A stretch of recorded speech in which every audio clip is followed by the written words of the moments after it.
Tidak ada gunanya anakmu anggota DPR, bupati, gubernur kalau dia tidak tahu sholat. Tidak ada gunanya anakmu jadi polisi kalau dia cuma minta-minta uang di jalan.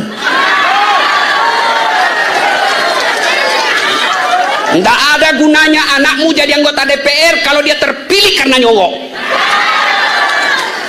Biarkan anakmu pegawai honor, tapi dia berjamaah di masjid. Biarkan anakmu dia cuma jual-jual bensin di jalan, tapi setiap jamaah ada di masjid. Untuk apa anakmu insinyur, doktor, profesor kalau dia tidak punya akhlak, bicaranya kasar? Untuk apa kau punya anak kaya kalau kau datang di rumahmu tapi menantumu kurang ajar? Selamat menonton, mudah-mudahan bermanfaat. Ibu bapak saudara-saudara sekalian, halo ibu, acara apa kita ini? Acara apa kita? Haul. Ini haul, kalau saya tulis di medsos saya haul, banyak yang bilang bid'ah. Itu tidak pernah pada zaman Nabi, itu sesat. Dek, yang baru belajar agama, kalau kau beda pendapat sama orang, silahkan laksanakan pendapatmu, jangan kau hina yang berbeda dengan kamu. Ini pondok pesantren di sini mencetak ulama. Jadilah ulama yang rahmatan lil alamin. Boleh berbeda pendapat, tapi jangan bertengkar. Iya kan? Haul, kalau alasannya tidak pernah sama Nabi itu bid'ah, maka mushaf Quran itu sesungguhnya bid'ah. Kenapa? Tidak ada pada zaman Nabi. Nah, mana ada buku pada zaman Nabi? Tidak ada itu. Yang ada adalah sahabat yang hafal Quran dan yang ditulis di lembaran-lembaran daun kurma. Iya, pada zaman Nabi tidak ada penamaan juz. Tidak ada juz 1, juz 2, tidak ada. Tidak ada penamaan nama surah. Itu tidak ada titik komanya, tidak ada titik atas bawah. Itu semua kalau dikatakan tidak ada pada zaman Nabi, maka bid'ah itu. Ini pakai mic ceramah. Ini Nabi tidak pernah pakai mic ceramah. Ini juga bid'ah. Akos ceramah tidak pakai mic.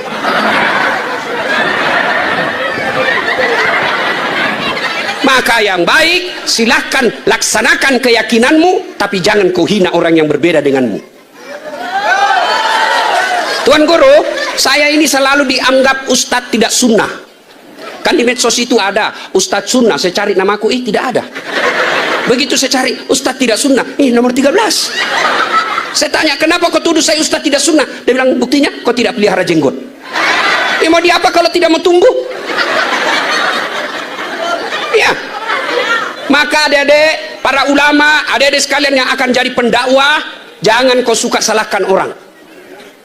Haul, laksanakan. Soal apa pahalanya, nanti biar Allah yang adili kita di padang mahsyar. Mau taksiyah silahkan, mau maulid silahkan, tidak mau haul, tidak mau maulid, tidak mau taksiyah silahkan, saling menghormati. Ada juga penceramah seolah-olah dia panitia hari kiamat. Ini masuk neraka, ini masuk surga, kau yang punya kunci. Ya, 1, 2, karena waktu terbatas. Muhammad, Tuan Guru Muhammad Najmuddin Ma'mun, apa masih bisa sholat? Jawab keras, masih bisa sholat? Apa masih bisa umroh? Apa masih bisa ngaji? Apa masih bisa puasa? Apa masih bisa zikir? Demi Allah, putus semua amal-amalnya. Kecuali 3 hal. 1, anak yang soleh dan soleha. Kenapa masih dikenang sekarang? Karena anak-anaknya soleh dan soleha. Banyak orang meninggal, bapaknya baru 2 tahun, sudah dilupa. Kuburannya saja sudah jorok, tidak pernah diingat. Pun kalau pergi diingat, nanti hari raya Idul Fitri dia datang baca doa, bukan dia yang baca doa, tapi siapa? Penjaga kubur. Ya, kenapa kita bisa hadir di tempat ini? Karena anak cucu beliau orang yang soleh dan soleha bisa kita kumpul di tempat ini. Yang datang wakil gubernur, cucunya gubernur. Yang datang ceramah, tidak gampang datangkan Ustaz Dasad, bos. Benar, kan mestinya ini tanggal 23. Saya minta, mohon maaf, 23 tidak bisa saya geser acara, saya bisanya tanggal 24. Maulah dia digeser. Ini pun hanya beberapa jam saya terbang lagi. Alhamdulillah. Itu karena anak-anak cucu beliau soleh dan soleha. Halo Ibu. Bu. Tolong jawab dengan jujur. Kalau ibu nanti meninggal, siapa doakan ibu? Suami. Suami deh. Kawin lagi bu. Tapi saya dapat berita gembira hari ini dari Ibu Wakil Gubernur. Dia bilang, Ustadz, di Pulau Lombok ini beda dengan di Bima. Di Pulau Sumbawa beda Ustadz. Kalau perempuan di sini poligami tidak masalah. Kalau di sana di Bima Ustadz, dia potong ke kolong poligami. Oh, karena saya bilang karena orang-orang Bima banyak bertautan darah dengan orang Bugis. Orang Bugis jangan coba poligami. Dia potong ke kolong kau tidur. Kami orang Bugis tidak ada takut sama istri. Tidak ada. Cuma istri kami lebih berani. Bu, kalau ibu meninggal siapa doakan bu? Suami, jangan kau harap. Menangis sebelah kanan matanya, sebelah kiri buka, mana penggantinya? Bu, dia dengarlah istri saya ceramah saya ini. Pulang dia banyak ngomong saya, Ustadz, katanya Ustadz kalau istri meninggal suami kawin lagi. Jadi kalau nanti takdir saya lebih dulu meninggal, Ustadz kawin lagi. Saya peluk dia bu, saya kasih tahu, sayang dengar baik-baik ya. Kau dengar baik-baik, jangankan kau meninggal, masih hidup saja saya sekarang, saya selalu berpikir kawin lagi. Apalagi kalau kau sudah mati. Ya toh Tuan Guru? Tuan Guru mau juga, cuma kan enggak berani. Ayo, siapa yang doakan kita? Anak. Ini ada kepala dinas. Kalau bapak meninggal, siapa yang doakan bapak? Jangan kamu meninggal pak, bapak punya jabatan saja, anak gua dibawa, doakan bapak cepat pensiun supaya ada yang ganti pak. Anggota DPR, dia doakan kau temanmu, mudah-mudahan kau ditangkap dia naik. Ayo ini ibu-ibu nih, pegawai-pegawai, siapa yang doakan kita? Jangan temanmu, pak, jangan harap.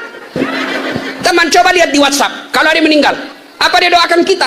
Enggak, ketik doa saja dia malas. Apa dia kirim? Stiker Al-Fatihah.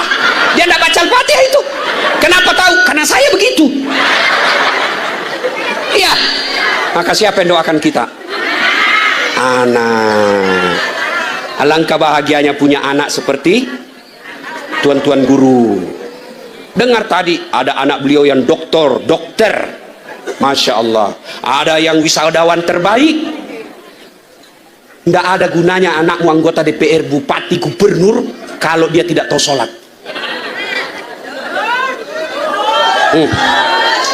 Tidak ada gunanya anakmu jadi polisi kalau dia cuma minta-minta uang di jalan. Tidak ada gunanya anakmu jadi anggota DPR kalau dia terpilih karena nyogok. Biarkan anakmu pegawai honor tapi dia berjamaah di masjid. Biarkan anakmu dia cuma jual-jual bensin di jalan tapi setiap jamaah ada di masjid. Mau lihat masa depan kamu semua? Mana ini yang muka-muka sakaratil maut?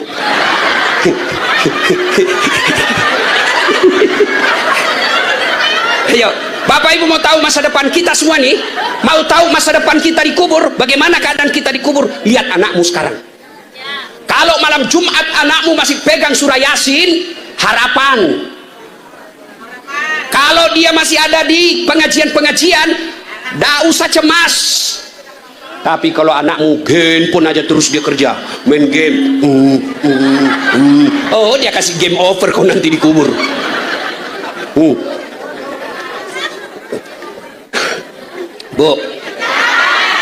ibu saya dulu bu, tidak ada yang hormati di kampung. Bapak saya tidak ada yang hormati di kampung. Setelah saya jadi ustadz, karena bapak saya miskin, ibu saya juga miskin, ya kan? Oh, saya bikinkan masjid bapak saya, Masjid Abdul Latif. Ibu saya bikinkan Masjid Hajjah Sitimang.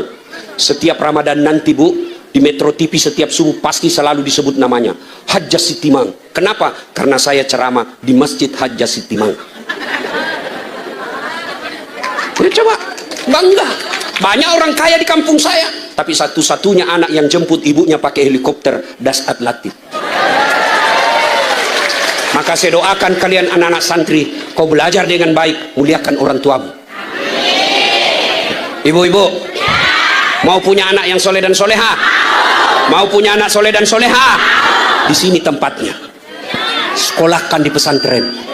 Dan kalian anak-anak pesantren, malu sama Dasat Latif kalau kau tidak bisa jadi ulama yang hebat. Kenapa? Saya tidak pernah pesantren, tidak pernah mondok, tapi bisa jadi ustadz. Apalagi kalian yang sudah belajar agama di sini. Memang kalau mondok agak susah dibanding anak-anak di luar.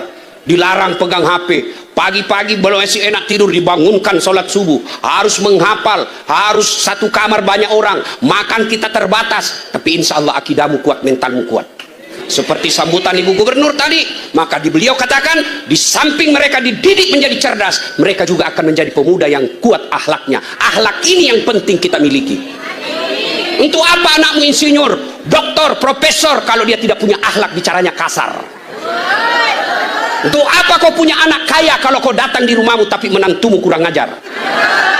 Baru kau duduk dia bilang kapan datang, mak? Baru nak. Kapan pulang? Ibu, bu, saya mau tanya, bisa ndak anakmu jadi tentara tidak pernah daftar tentara? Bisa ndak anak bapak jadi dokter tidak pernah kuliah fakultas kedokteran? Bisa ndak anak bapak jadi anggota DPR tidak pernah ada caleg? Bisa bawa kursi sendiri? Gila. Bisa ndak anak bapak ibu sekalian jadi polisi tidak pernah jadi daftar polisi? Tidak mungkin. Tapi bisa ndak anak kita soleh dan soleha meskipun tidak ada sekolah? Bisa. Berarti lebih gampang mendidik anak menjadi soleh dan soleha daripada jadi tentara, daripada jadi dokter, jadi anggota DPR. Habis duit. Coba, ya. Mau jadi anak yang soleh dan soleha, satu, jangan kasih makan uang haram anak. Itu dulu. Ibu saya setiap ditanya, gimana bisa Ustaz? Saya pelihara anak saya. Caranya apa? Jangan kasih makan uang haram. Maka ibu-ibu, bapaknya boleh korupsi, tapi jangan kasih makan di rumahmu. Kalau kau mau korupsi, kau aja yang makan di luar. Jangan kasih masuk di rumah. Itu baru istri yang beda. Pak, biasanya gajimu cuma 4 juta. Kenapa gini 4,5 juta? Dari mana ini 500? Halal tidak? Halal. Masuk. Kalau tidak halal, keluarin. Bisa ibu? Bisa? 500.000 bisa. 50 juta? Bengkok mukamu. Bu, ada ndak orang mati kelaparan? Dari Bu Wagub tadi saya dapat informasi. Salah satu kehebatan di sini, masyarakatnya masih gotong royong. Nggak ada orang di pulau ini mati kelaparan. Lalu kenapa orang tua terlalu mencemaskan perutnya anaknya? Kita cemas mati. Nah, nanti apa rumahmu? Nah, nanti pada kau tinggal. Nah, apa kau makan? Apa mobilmu? Nggak usah cemas. Allah sudah jamin rezekinya anakmu. Yang kau cemaskan kalau anakmu tidak sholat. Yang kau cemaskan kalau anakmu dibonceng cowok yang bukan mahramnya. Yang kamu cemaskan kalau dia pergi berdua-duaan tidak malu.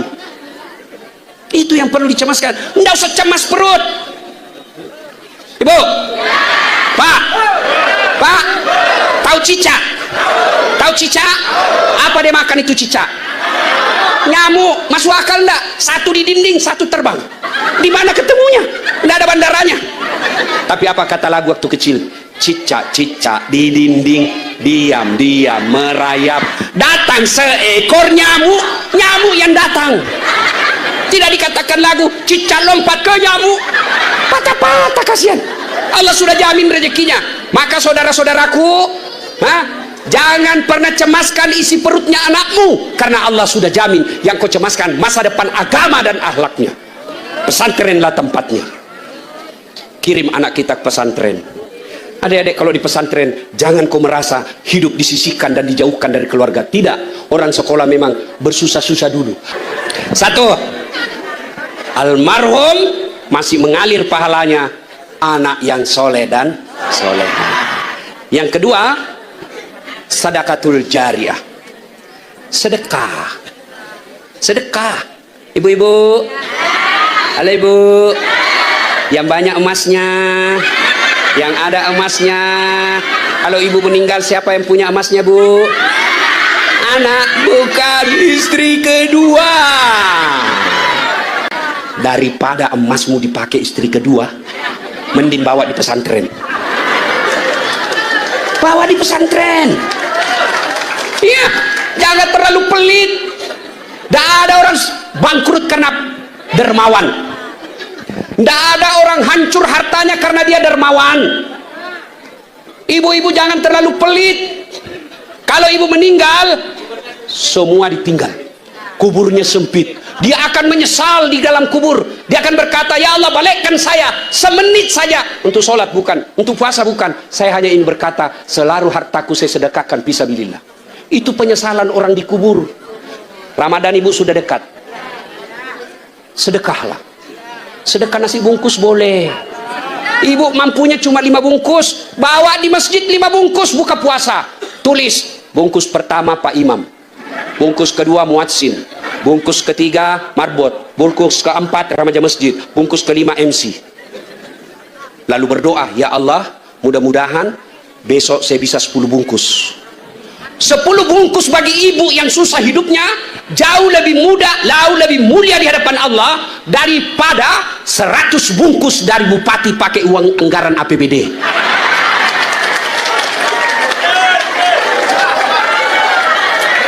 Bukan di sini, bukan di sini. Sana. Ya, sedekah. Pak. Halo Pak. Pak. Bapak. Mau punya anak penghafal Quran? Ustadz, saya mau punya anak hafal Quran, tapi anak saya sudah dewasa semua, sudah menikah semua. Bagaimana caranya? Tidak bisa lagi dihafal Quran. Al-Fatihah saja dia belum ketahuan, Ustadz. Jangan putus asa. Datang ke tuan guru. Berapa anak penghafal Quran di sini?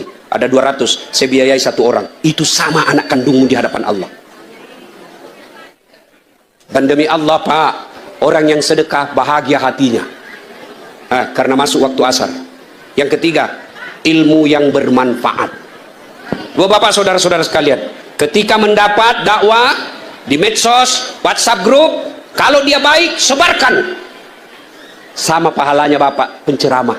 Bapak dengar ceramah saya, lalu Bapak sebarkan, sama pahala yang Bapak dapat pahala saya, tanpa mengurangi pahala saya. Bapak, saudara-saudara sekalian, maka 3 inilah, anak yang soleh dan soleha, sedekah, dan ilmu yang bermanfaat, berkumpul di pesantren ini. Dan ini buktinya hari ini. Maka ibu bapak ada anak, kirim ke masjid, kirim ke musola, kirim ke pesantren untuk sekolah dan belajar agama. Kita bersyukur kepada Allah karena bupati dan gubernur dan wakil gubernur tadi sudah berjanji akan memberikan tunjangan ataupun perhatian khusus kepada para pondok-pondok pesantren agar mereka bisa tumbuh, karena diyakini pesantren ini adalah sumber kecerdasan dan sumber akhlakul karimah. Biar cerdas kalau tidak berakhlak tidak ada gunanya. Biar cerdas tapi tidak punya moral tidak ada gunanya. Orang cerdas tidak punya moral jauh lebih bahaya daripada binatang. Bapak tahu kambing? Tahu kambing, Bu? Itu kakak saya jual beli kambing di kampung. Kalau ada kambingnya nakal, dia telepon penjaganya, jual. Sampai di pasar, nggak ada beli, bawa pulang, potong, kita makan, bagi-bagi dagingnya, rame-rame kita makan 1 RT. Kambing nakal, potong, jual, tidak ada yang beli, potong, kita makan sama-sama. Tapi kalau ada anak sedulur-sedulur nakal, nggak sholat, tukang tipu, narkoba, mau diapain? Siapa yang mau makan? Siapa yang mau makan?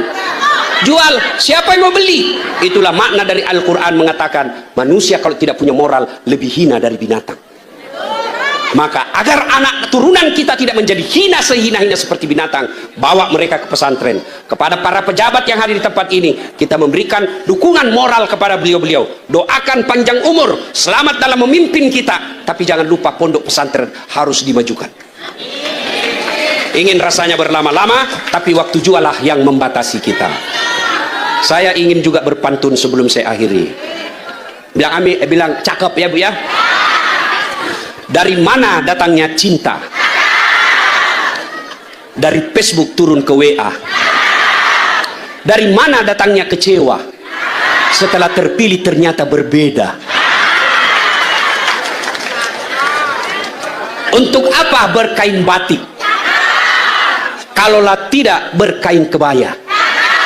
Untuk apa berwajah cantik kalau hanya membawa bahaya? Demikian, lebih dan kurangnya mohon dimaafkan. Usikum wa nafsi bitaqwallah, fastabiqul khairat. Assalamualaikum warahmatullahi wabarakatuh.